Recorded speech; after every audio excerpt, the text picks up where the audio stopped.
Bonjour et bienvenue dans cette formation consacrée à la couleur et aux lumières colorées. Au cours de cette formation, nous étudierons les aspects théoriques de la couleur et de la lumière et nous verrons comment utiliser ces aspects théoriques dans plusieurs ateliers. Alors, je suis Quentin Caffier, je suis un photographe français, je travaille dans un studio qui est en banlieue parisienne, qui s'appelle le studio Five Monkeys, et je partage mon temps entre la mode, la publicité, le portrait pour mes travaux commerciaux, mais aussi des séries à destination des galeries. Alors, voici quelques exemples de mon travail. Onagata est une série sur la représentation du genre. Donc j'ai travaillé sur une figure japonaise qu'on appelle les Onagata, qui sont des hommes qui jouent des rôles de femmes dans le théâtre traditionnel kabuki.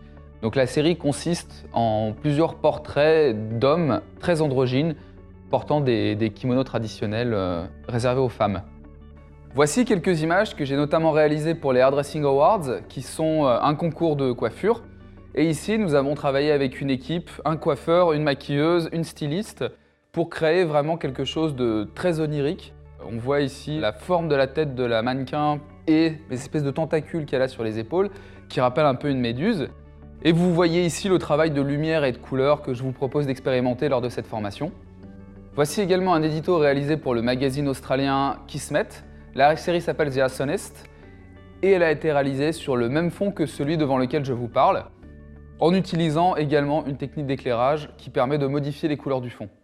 Enfin, vous voyez ici quelques images du clip que j'ai réalisé pour le musicien Danton Eprom à l'occasion de la sortie de son nouvel album, et vous remarquez le même travail de couleur, mais cette fois-ci appliqué en vidéo.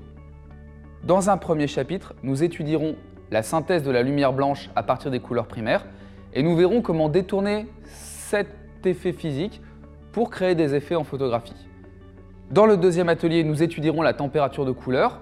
Nous verrons comment la régler convenablement, mais aussi comment détourner cette règle pour créer de nouveaux effets en photographie. Dans le troisième chapitre, nous étudierons les différents types de fils qui sont à notre disposition pour teinter nos lumières et nous verrons comment ils fonctionnent. Dans un quatrième chapitre, nous étudierons l'influence du support, de sa couleur, de sa nature et nous verrons en quoi cela peut modifier la couleur perçue. Nous verrons également dans un atelier comment utiliser cette propriété pour notamment colorer vos fonds. Dans le cinquième chapitre, nous allons pousser ces connaissances en cherchant à mélanger des couleurs différentes et notamment à teinter les ombres. Dans le chapitre 6, nous introduirons la théorie de la couleur et nous verrons ses implications sur la composition de l'image, ce que chaque couleur va signifier, et nous verrons également comment mêler tout ce que nous avons appris précédemment pour commencer à aborder le cas des lumières complexes. Dans le chapitre suivant, nous étudierons le cas des filtres colorés utilisés en noir et blanc.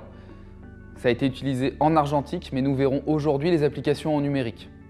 Enfin, dans le dernier chapitre, nous ferons une petite introduction à la gestion de la couleur qui vous permettra de vous assurer que les couleurs que vous allez obtenir en prise de vue seront les mêmes sur votre impression.